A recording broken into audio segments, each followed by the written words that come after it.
welcome to the morning roast. Yo, we on the morning roast. Get a cup, sit down, stay a while. Good morning. Welcome back to episode 2 of the morning roast, guys. We are going to talk about all my Fashion Week fails, the messy truth behind Fashion Week that they do not talk about. I know Fashion Week can look so glamorous, and in honor of Fashion Week, which is this week, I thought, why don't we talk about it? Because I have done some really embarrassing things and I'm okay. I don't gatekeep. I'm going to tell you all about it. In honor of Fashion Week, I was like, you know what? I have come a long way. I've been in this industry for almost 11 years now, which is crazy to think because social media technically is still the wild, wild west. It's still very... I wouldn't say it's very new, but I do think like influencers and creators, it's taking a long time for people to even like respect them, even though a lot of us make more money than doctors. So I started at a very early time when Instagram first took off. I think that was like 2010, but then I ended up getting on Instagram around 2011 or 2012, and then launched a blog in 2014. So OG blogger, kind of learned how to make money off Instagram from a very early stage, and this is where I am today. Now, breaking into the fashion industry in general is super hard. It took me a long time to get here. It is a lot of networking. It is a lot of going out to events. Now I'm at the stage where I still even need to make meetings and go to coffees and have lunches and do dinners. Dinners are getting a little bit hard for me because I am getting older and I'm tired. I got kids. I want to just be home at night. But these are things that people don't talk about. Like, in order for you, once you get in this industry, you have to keep it up to stay in this industry. And the reason why is because PR companies, they move around like crazy. So let's say like you have an amazing relationship with someone who works at Fendi. But if that particular person that you have this amazing relationship with gets up and goes to Louis Vuitton, your relationship at Fendi is gone. So you're going to have to restart this relationship with someone else who works there. And that means like taking meetings, going for coffees, doing all the things, and developing a relationship with someone else who works at the brand. So it is a lot of work that people don't see, and it is a lot of hustle, a lot of grind. Let's talk about Fashion Month in general too, because unfortunately this year I am not doing Fashion Month. I have a lot on my plate that I need to like figure out. So I'm not doing the whole month. I won't be going to Milan and I won't be going to Paris, which I'm kind of sad about because I've had some really fun nights there. But let's talk about Fashion Month. I think I've said this before in my past vlogs. Everything is out of pocket, okay? A brand is not necessarily flying you out. They're not putting you up unless you have a one-on-one exclusive relationship with that particular brand. You're not going to Fashion Month on anyone else's dime but your own. You're paying for your own hair. You are paying for your own makeup, unless you guys have worked out a deal or you're working with like Dyson Hair or you're working with, I don't know, Bobbi Brown and they're sending someone to you. Otherwise, those expenses are covered by you. Your team, for example, when you see Allie and stuff come with me to Fashion Month, that is my responsibility to put her in a hotel, to pay her fee, to pay for her food, and to pay for her flight. These things come out of my work pocket. So that's why a lot of the times in the past, Fashion Month would also be really geared around what activations that they had going on. So like making certain appearances and photographing certain shoes and clothes and things like that and getting paid for it. You kind of needed to get jobs to offset how expensive this stuff all is. Hotels, some hotels will work with you. Some hotels won't work with you for the whole 10 days that you're in Paris. So it's kind of like maybe you'll get a media rate. Maybe you'll get a couple of days for free. So it just all depends on what those relationships are. And every creator is so different. What I do, another creator might not necessarily do. But for the most part, we're all paying out of pocket. But let's bring it back from the very beginning, from when I first started and I did not know a soul. I wasn't an editor. I wasn't anything. I was just out here hustling. Girl, I was sneaking into shows. Like, embarrassing, but super true. I haven't done it a lot, but I think I probably snuck into 2 or 3 shows before. standing all the way in the back, like trying to get footage, just trying to be at these shows. I love fashion. It is self-expression. It makes me so happy. It moves me. I feel things when I look at things on the runway. And I remember I went to this show and I wasn't invited because I didn't know anyone. And so I somehow snuck in and I ended up in standing. And I think I did that a couple of times before. And then after a while, knew someone. Another embarrassing thing that I did was finally I was getting invited and would move my seat. That is a huge no-no, okay? A brand will notice if you move your seat and you will get in trouble. And that has happened to me before. So a lot of people come to the show so late that they're like rushing to get to their seat. But by that time, so many people have come in and it's like, everyone's just like sitting on top of each other. It's so tight. And if you're late, I remember at this time, I've done it once or twice. I've done it once and then I got scolded, never did it again. I did it once and I moved my seat upward. And this girl comes and she's like, where's my seat? But by that time, it was too late because everybody took a seat. Like everybody was moving upwards. It wasn't just me. But the brand did notice, and when they invited me to the show the following year, and they were like, hey, FYI, we noticed that you were not sitting in your seat last year. It's imperative that you sit in your seat or you cannot come back. Embarrassing. Girl, I was so embarrassed. I was like, oh, that is mortifying, right? Because these PR people are out here really hustling and doing their job, and doing the seating is not easy. It is extremely hard. I tip my hat to all of my PR friends. I know how hard you work endlessly. You are exhausted. I see you and I feel you. And I'm sorry for the past years when I first started that I stole someone's seat. Very rude at me. Clothing, okay? Once you get to a certain point and you know brands, you can pull clothes, which means you borrow. You borrow from certain lookbooks or things that they want you to borrow. And you borrow those things, you photograph them, and you give them back. But before you even meet anyone, guess what? You're responsible for your own looks. And when I first started, I didn't have money to like buy these looks. Fashion is expensive. Like this industry can be very, very expensive. And I didn't have money to buy all of these like luxurious clothes. So what did I do? I bought and returned, and everyone was doing it. So I would buy something and I would shoot it and then I would return it. Like I would just make sure not to get it dirty and tuck the tags, and then it would go right back. Is it embarrassing? Yes, but let's see. This was 2015, 2016. When everybody just thought influencers were a joke, and it was the beginning of something, and a lot of people were doing it. Not saying that it makes it okay if other people are doing it.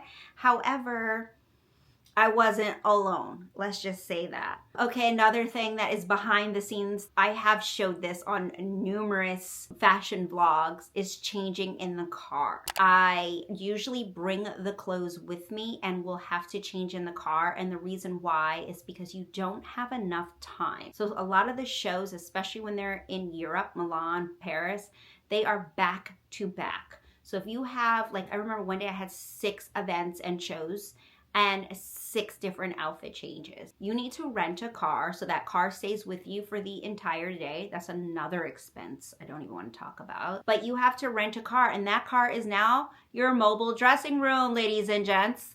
And I would have to get all of my outfits and put all of them in there. This is still something that I do to this day.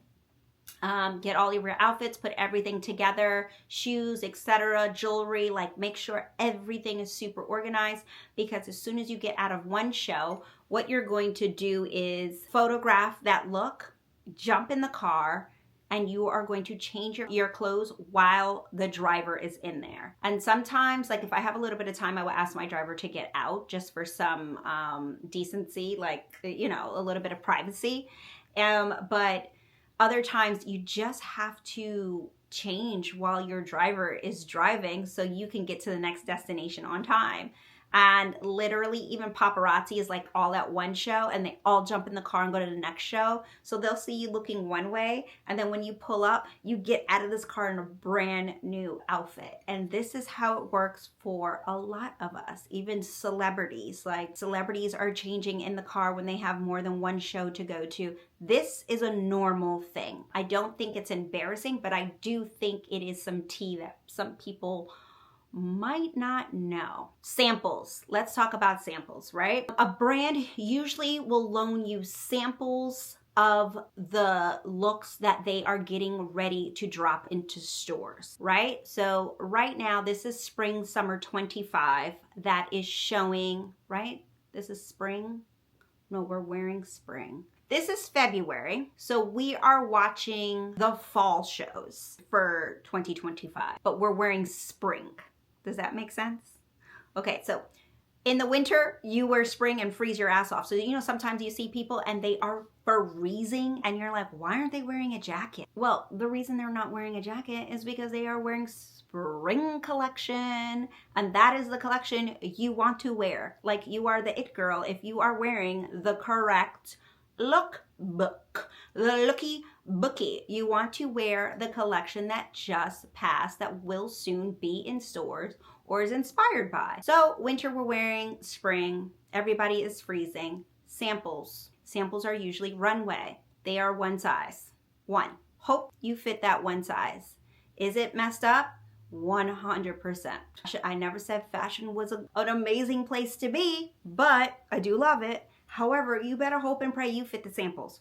So sometimes when you see my pants dragging on the floor, that is because I am wearing a model's clothing. Like, she's super tall. I am 5'4". I always bring a pair of super high platform boots that make me 5'10", so I can fit into some of the pants. Max Mara has the longest pants you have ever seen in your life. Even when I'm 5'10", they still don't fit. So you always have to bring things like hemming tape, safety pins, a little thread and needle, anything that you can use that can hem up your pants, because you are moving so fast and like you don't have time to get things tailored and things like that. So you're wearing samples, you're wearing the things that the models are wearing down the runway. You're also wearing things that were sent to magazines to ship. For example, I got an outfit not too long ago that just came from a photo shoot. And by the time I got it, it was dirty and it smelled like someone was smoking a pack of cigarettes. And I was like, oh, it smells so bad.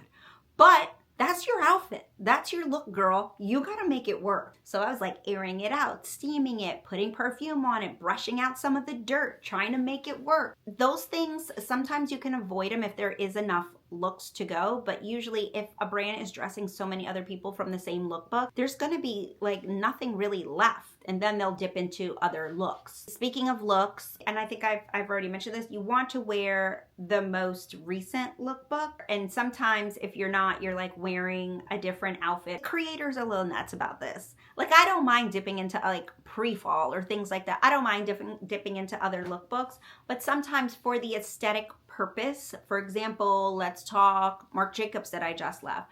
Aesthetically, everyone around you is also wearing that same lookbook, so you all look cohesive together in photos and things like that. But there are times when I have worn outfits that smelt like they have a lot of stories to tell. So let's just leave it like that. There's been some times that I was like, I don't know if I'm gonna make it. I stink, and it's not my funk. It's somebody else's. Okay, let's talk about something else. Sample shoes. Sample shoes usually come in two sizes, 37 and 40.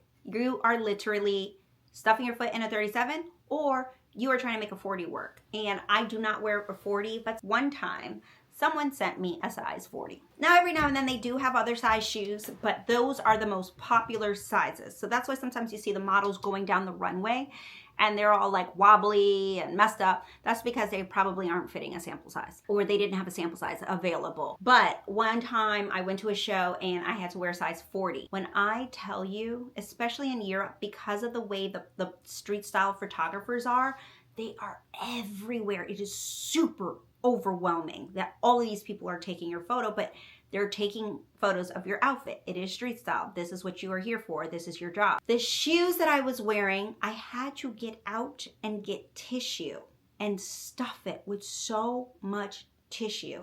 And as I was walking, they started flopping off my foot, and I was walking on a cobblestone. I literally almost fell 100 times.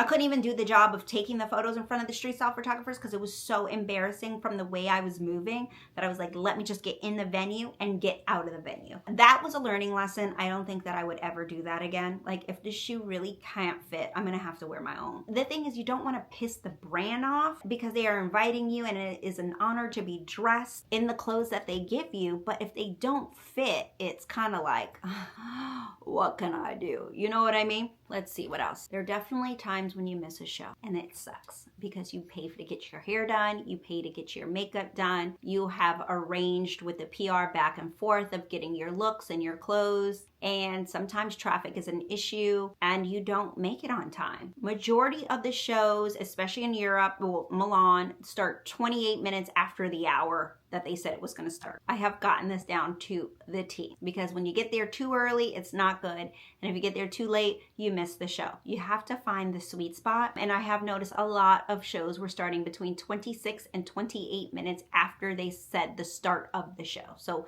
if the show says it starts at 7, it's not going to start till 7:26 or 7:28. Unless you're at a Marc Jacobs show, which starts promptly on time. You cannot be late. If he says the show starts at 7:30, the show is starting at 7:30. That's very rare though. So I have missed a show and it is so disappointing. It is super annoying. You know what people used to do? I've never done this, but I was always too embarrassed to do this. But girls back in the day would buy clothes that would be to that designer. Let's say Dior.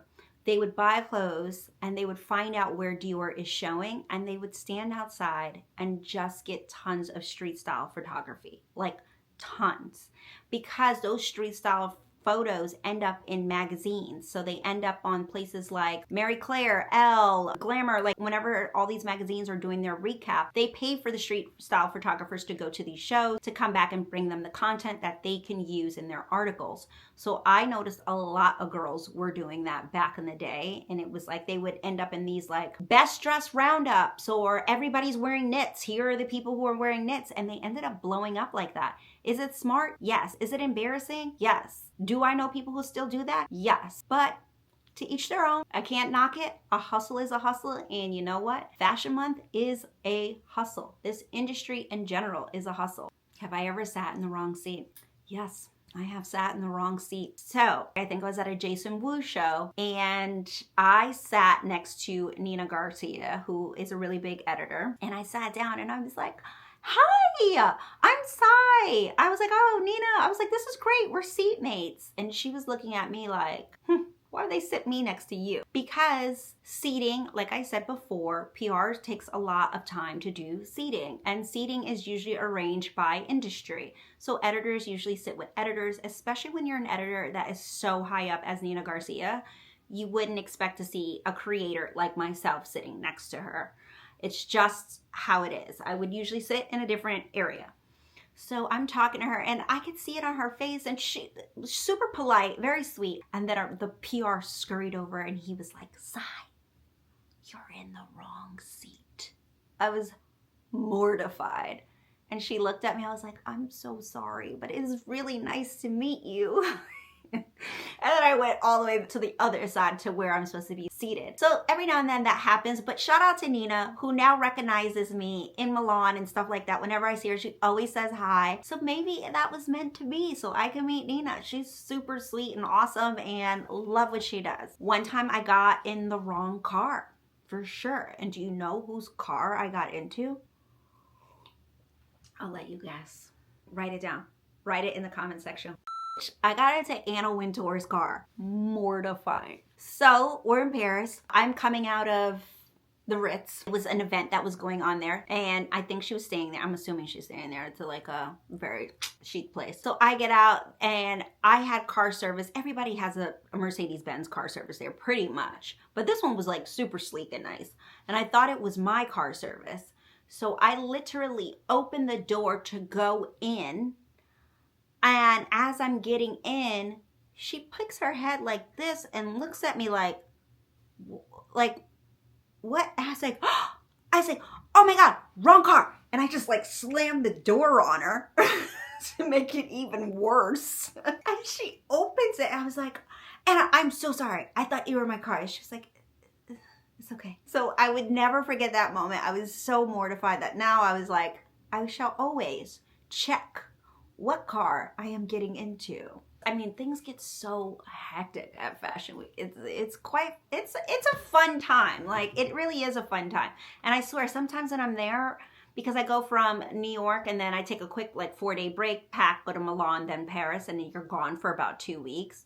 It can feel very isolating and tiring and exhausting. And it also gives you this sense of like, you're not good enough sometimes, which feels really yucky. I'm now getting older, so I'm kind of over it.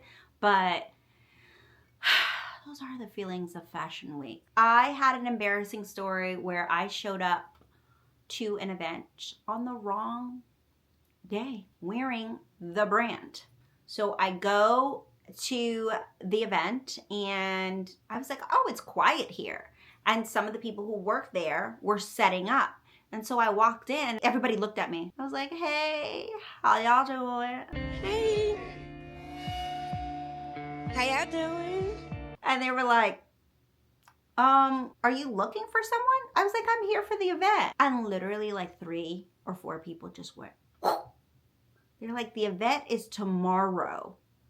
And I was so embarrassed because it was in my calendar and I had a really bad assistant at the time and she put it in for the wrong day. Anyways, let's just say she no longer works here. But I was so mortified and I had to be like, I'm so sorry. I introduced myself and I was like, I will be back tomorrow wearing the same exact outfit. If you could just pretend like you did not see this look, that would be great. And then people started laughing and I was like, okay. But it was just like such a waste of time that I went all the way over there on the wrong freaking day.